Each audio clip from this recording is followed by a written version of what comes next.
কৌশিক দেহাক ডক্টৰে কি বুলি ক'লে, ট্ৰিটমেণ্ট কিমান দিন চলিব, কিমান দিন থাকিব, সকলোবোৰ প্ৰশ্ন বহুত আহি আছে, হোৱাটছআপতো আহি আছে, মেছেঞ্জাৰতো আহি আছে। সকলোখিনি উত্তৰ দিয়া ইমান সম্ভৱ নহয়, সেয়েহে আজি আপোনালোকক ক'ব ওলালোঁ। কৌশিক দেহাৰ অৱস্থা বহুত সংকটজনক হৈ আছে। বৰ্তমান কৌশিক সুস্থ হোৱাগৈ নাই আৰু ডক্টৰে জনাইছে যে কৌশিকক এতিয়া ব'ন মেৰ' ট্ৰেঞ্চলেটৰ কথা, কিন্তু ইমানখিনিতো সম্ভৱ নহয়। যিহেতু এইদিনাখন এটা মই ভিডিঅ' দিছিলোঁ, ডক্টৰে কৈছিলে যে সি কি কি অসুবিধাত ভুগি আছে বা তাৰ কি কি হৈ আছে। তাৰ উপৰিও যিদিনাখন মেডিকেলৰ পৰা আহিছিলোঁ, যিসকলে মোলৈ ফোন কৰিছিল সেইসকলে গম পাই মোৰ অৱস্থাটো বহুত বেয়া হৈ গৈছিলে, কাৰণ কৌশিকৰ সকলোখিনি কথা জানি এনেকুৱা হৈ গৈছে জীৱনটোত যে একোৱেই নাইকিয়া হৈ গৈছে। কিন্তু ভগৱানৰ ইচ্ছাত এই দুজন ডক্টৰে আমাৰ কৌশিকক সুস্থ কৰি তুলিলে, আৰু এইখনেই হ'ল মেডিকেলখন। কিন্তু কেতিয়াও নভবাকৈ যে কৌশিক আমাৰ মাজৰ পৰা হেৰাই যাব, সঁচাকৈ আমি কল্পনাই কৰিব পৰা নাই। কৌশিকক ভাল কৰিবলৈ এতিয়াও বহুত চেষ্টা কৰি আছে ডক্টৰে, যিহেতু সফল হোৱাগৈ নাই। ইমান মৰম চেনেহ দিয়াৰ বাবে সঁচাকৈ ছাৰহঁতক কেতিয়াও ডক্টৰজন লগাই নাই। ইমানখিনি কৌশিকক মৰম, লেপটপ দিছে, লগত বহাই লৈছে, মোবাইল দেখাইছে, কিন্তু কৌশিকেতো ইমানখিনি ধৈৰ্য নাথাকে কাৰণে ছাৰহঁতৰ লগত ইমান পটককৈ ক্ল'জ হ'ব পৰা নাই। সঁচাকৈ বহুত ভাল লাগিলে, কিন্তু একফালৰ পৰা মৰম কৰিলে যদি একফালৰ পৰা কৌশিকৰ আয়ুস বহুত কমি আহিছে। সেয়েহে সকলোৱে আশীৰ্বাদ কৰিব যাতে আমাৰ কৌশিক ভালে কুশলে থাকক। নাজানো সকলোৱে আমাক ইমান বেয়াকৈ কৈ আছে, আমি সকলোবোৰ সহ্য কৰিছোঁ অকল ল'ৰাটোৰ বাবে, কাৰণ আমি ল'ৰাটোৰ কাৰণেই যুঁজি আছোঁ। এতিয়া মানুহৰ লগত যুদ্ধ কৰিবলৈ বা কমেণ্টৰ লগত যুদ্ধ কৰিবলৈ আমাৰ সেইখিনি সময় নহয়, যিহেতু আমি বহুতখিনি দুৰ্বল হৈ পৰিছোঁ আমাৰ ল'ৰাটোক লৈ। কাৰণ কৌশিকৰ যিখিনি কথা ডক্টৰে ক'লে হয়তো আপোনালোকে শুনিলে চকু পানী বৈ আহিব। ডক্টৰে কৈছিলে যদি কৌশিকক ব'ন মেৰ'টো নকৰোঁ তথাপিও ছাকচেছ হ'ম বুলি কেতিয়াও কোৱা নাছিলে, আৰু যদিও কৰা হয় কৌশিক যদিও আমি ব'ন মেৰ' ট্ৰেঞ্চলেটটো কৰোঁ তথাপিও আমাৰ কৌশিক যে সুস্থ হ'ব ডক্টৰে এতিয়াও ক'ব পৰা নাই, যিহেতু তাৰ গোটেই ফাংচনখিনিয়ে বেয়া হৈ গ'ল। আৰু যিসকলে আমাৰ নিচিনা সন্তান লৈ মাক বাপেক হৈ জীয়াই আছে সেইসকলক ইমান বেয়া বেয়া মন্তব্য কিহৰ কাৰণে দিয়ে নাজানো, কিন্তু মোক যি কৈছে কওক, বেলেগক নক'ব, কাৰণ সকলোৱে এটা সন্তানৰ লগত যিখিনি চকু পানী টুকি আছে অকল সেইখিনি মাকেহে গম পায়। এইটো নহয় যে অসমত অকল মোৰ ল'ৰাটোৱে আছে বা দুই এজন আছে, অসমত এনেকুৱা বহুতখিনি মানুহ আছে যিয়ে আহি বাহিৰত ট্ৰিটমেণ্ট কৰি আছে। আমি বহুত ধৰণৰ মানুহ লগ পাইছোঁ, লিভাৰ ট্ৰেঞ্চলেট, ব'ন মেৰ' ট্ৰেঞ্চলেট, এনেকুৱাখিনি বহুতখিনি পাইছোঁ।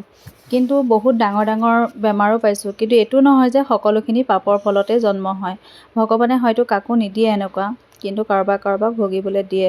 কিন্তু হয়তো চাগে ভগৱানে চবকে চাই নিদিয়ে, কাৰণ কিছুমানেতো সন্তান দলি মাৰি পেলাই দিছে, কিন্তু আমি দলি মাৰি পেলাই দিয়া নাই। সেইটো কাৰণে কৈছোঁ বেয়াকৈ নক'ব। আৰু কৌশিকৰ অৱস্থাটো বহুত সংকটজনক হৈ আছে, হয়তো আপোনালোকে দেখাৰ ধৰণে কৌশিক আৰু বহুত দিন এনেকৈ সুস্থ হৈ থাকিব নোৱাৰিব।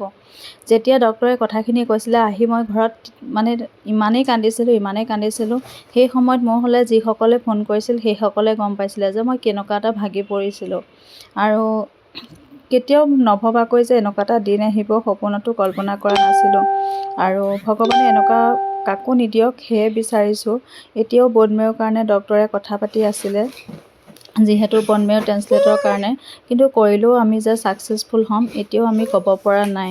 সঁচাকৈ দেই, ভগৱানে আৰু এনেকুৱা কাকো নিদিয়ক, কাৰণ যিজনী মাকৰ পৰা সন্তানটো আঁতৰি যাব সেইজনী মাকেহে বুজি পাব যে কেনেকুৱা এটা ভয়ংকৰ দিন আহিব। সকলোৱে মোক কয় যে কৌশিকৰ একো নহয়, কৌশিক ভালে থাকিব, কৌশিকৰ এনেকুৱা এটা অৱস্থা নহয়। সেইটো কাৰণেই সকলোকে কৈছোঁ যে কৌশিকৰ কথা সকলোখিনিকে মই ক'ব পৰাকৈ সম্ভৱ হোৱা নাই। বহুতে হোৱাটছআপ মেছেজ কৰিছে, বহুতে মোক মেছেজতো খুজি আছে যে ডক্টৰে কি ক'লে, আৰু ডক্টৰে সেইখিনি কথাকে ক'লে, কিন্তু কৌশিকৰ মুখলৈ চাই আমি থাকিবলৈ বহুত কষ্টকৰ হৈছে, যিহেতু কেতিয়াও নভবা এটা দিন আমাৰ জীৱনলৈ আহিলে, আৰু তেনেকুৱা এটা জীৱন কাৰো নাহক।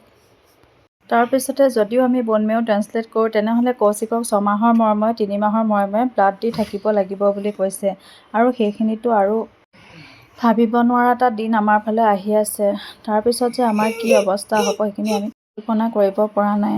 আৰু নাজানো আৰু আমি কিমানখিনি দুখ লৈ জীয়াই থাকিব লাগিব। যেতিয়া কৌশিকৰ লগত অকণমান হাঁহোঁ তেতিয়া অকণমান মনটো ভাল লাগে যে তাক হহুৱাব পাৰিছোঁ, আৰু সেই মিছা হাঁহিটো তাক দেখাই পিনে আমি তাৰ লগত ধেমালি কৰি থাকোঁ। কিন্তু কেতিয়াও ভবা নাছিলোঁ যে এনেকুৱা এটা দিন আহিব।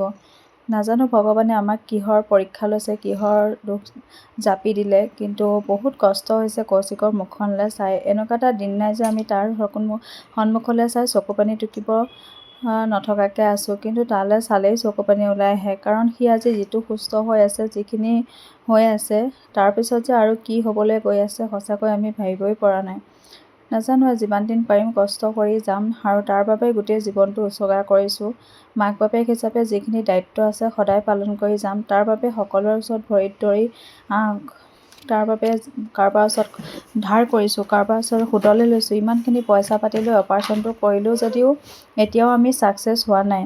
এতিয়াও আমাৰ বহুত ধাৰত আমি টোপ গৈ আছোঁ। সেইটো কাৰণে বাপেক কামলৈ যাব লগা হৈছে আৰু কৌশিকক লৈ মই ৰুমত অকলে থাকিব লগা হৈছে। আৰু সেই সময়খিনি অকল আমিহে ভুক্তভোগী। আমাৰ বহুতখিনি পইচা এতিয়া ধাৰলৈ লৈ পিনে কৌশিকক অপাৰেশ্যন কৰিছিলোঁ, সুদৰ পইচা দিবলৈ আছে। বহুতখিনি প্ৰব্লেমৰ মাজত জীয়াই থাকিব লগা হৈছে। তাৰ মাজতো আকৌ কৌশিকক মুখলৈ চাই থাকিবলৈ বহুত কষ্টকৰ হৈছে। সেয়েহে আপোনালোকে সুধি থকাৰ কাৰণে ভিডিঅ'টো প্ৰস্তুত কৰিলোঁ। আৰু সকলোৰে ৰিপ্লাই কৰিব নোৱাৰাৰ বাবে দুখিত, বেয়া নাপাব। কাৰণ সকলো ইমানেই হোৱাটছএপত মেছেজ আহি আছে, সকলোখিনি ৰিপ্লাই কৰিব পৰাকৈ মোৰ ওচৰত ধৈৰ্য নাই। কাৰণ এইকেইদিন মই বহুতখিনি মন বেয়া লাগি আছে, যিহেতু কৌশিকৰ ওচৰত ডক্টৰৰ ওচৰৰ পৰা আহিছোঁ 2বাৰ 3বাৰ। সেইটো কাৰণে এইকেইদিনত আপোনালোকলৈ ভিডিঅ' আগবঢ়াব পৰা নাই, আৰু মনটোও ইমান ভাল লাগি থকা নাই কৌশিকৰ কাৰণে। আৰু সেয়েহে সকলোৱে ৰিপ্লাই কৰিব পৰা নাই, তাৰ বাবে বেয়া নাপাব।